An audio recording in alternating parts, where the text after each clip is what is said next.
Hi all. സാധാരണഗതിയിൽ നിന്ന് വ്യത്യസ്തമായൊരു scrunchies എങ്ങനെ വീട്ടിൽ സ്റ്റിച്ച് ചെയ്യാമെന്ന് നോക്കാം. 26 ഇഞ്ച് നീളവും 5 ഇഞ്ച് വീതിയുമുള്ള മെറ്റീരിയലാണ് ഞാൻ എടുത്തിട്ടുള്ളത്. മെറ്റീരിയലിൻ്റെ രണ്ട് വശവും ഇതുപോലെ മടക്കി തയ്ച്ചെടുക്കാം. തേരുഭാഗമുള്ള മെറ്റീരിയലാണ് നിങ്ങൾ എടുക്കുന്നതെങ്കിൽ ഇങ്ങനെ ചെയ്യണമെന്ന് നിർബന്ധമില്ല. നിങ്ങൾ ഏതെങ്കിലും ഡ്രസ്സ് തയ്ച്ചതിന് ശേഷം ബാക്കി വരുന്ന കട്ട് പീസുകൾ മാത്രം മതി ഇതുപോലെ ഭംഗിയുള്ള സ്ക്രഞ്ചീസ് വീട്ടിൽ തന്നെ നിർമ്മിക്കാൻ.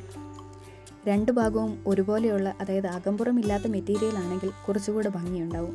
രണ്ട് വശവും ഫോൾഡ് ചെയ്ത് സ്റ്റിച്ച് ചെയ്ത് കഴിഞ്ഞാൽ മെറ്റീരിയൽ ജോയിൻ ചെയ്തെടുക്കാം. ജോയിൻ ചെയ്യുമ്പോൾ രണ്ടറ്റങ്ങളിലും ഡബിൾ സ്റ്റിച്ച് കൊടുക്കുവാൻ പ്രത്യേകം ശ്രദ്ധിക്കണം.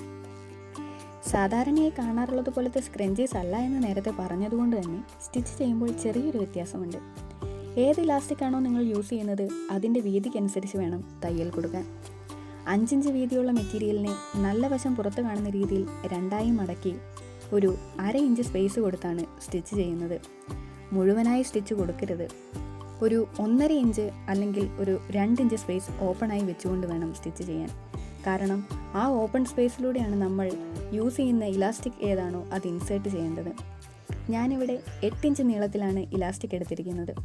ഒരു സേഫ്റ്റി പിൻ ഉപയോഗിച്ച് ഇലാസ്റ്റിക്കിനെ ഇൻസേർട്ട് ചെയ്തെടുക്കാം. ഇലാസ്റ്റിക്കിൻ്റെ മറുവശം സ്ക്രഞ്ചീസിനുള്ളിൽ കയറി പോകാതെ സൂക്ഷിക്കണം.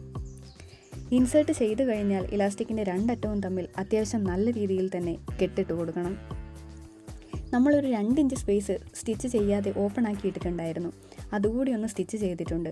ആ വീഡിയോ എൻ്റെ കയ്യിൽ നിന്ന് മിസ്സായി പോയതുകൊണ്ടാണ്. അപ്പോൾ ഒരു ചെറിയ കട്ട് പീസ് തുണിയും കുറച്ച് സമയവും ഇതിനായി മാറ്റിവെക്കുവാനുള്ളൊരു മനസ്സും ഉണ്ടെങ്കിൽ എളുപ്പത്തിൽ ഭംഗിയുള്ള സ്ക്രഞ്ചീസ് വീട്ടിൽ തന്നെ നമുക്ക് നിർമ്മിച്ചെടുക്കാനായിട്ട് സാധിക്കും. Thank you.